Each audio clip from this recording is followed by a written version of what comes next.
ਸਾਡੇ ਨਾਲ ਇੱਥੇ ਜ਼ਾਇਰ ਮੌਜੂਦ ਨੇ ਔਰ ਜਿਹੜੇ ਇੱਥੇ ਮਹਿਮਾਨ ਆਏ ਨੇ ਅਸੀਂ ਇਹਨਾਂ ਨੂੰ ਮੋਸਟ ਵੈਲਕਮ ਆਖਦੇ ਹਾਂ।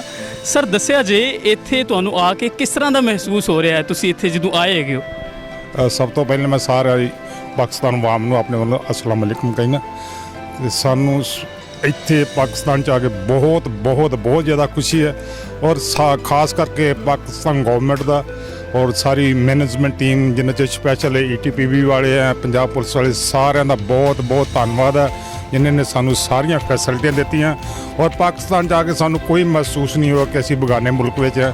ਸਾਨੂੰ ਇਹ ਬਿਲਕੁਲ ਆਪਣਾ ਇਲਾਕਾ ਹੈ ਤੇ ਸਾਨੂੰ ਆਪਣੇ ਵਾਂਗੂ ਲੱਗਿਆ ਔਰ ਬਹੁਤ ਪਿਆਰ ਕੀਤਾ ਹੈ ਪਾਕਿਸਤਾਨ ਸਾਰੇ ਆਵਾਮ ਨੇ, ਸਾਰੀ ਨਾ ਆਮ ਪਬਲਿਕ ਨੇ ਜਿਹਦੇ 'ਚ ਘੁੰਮਦੇ ਆ।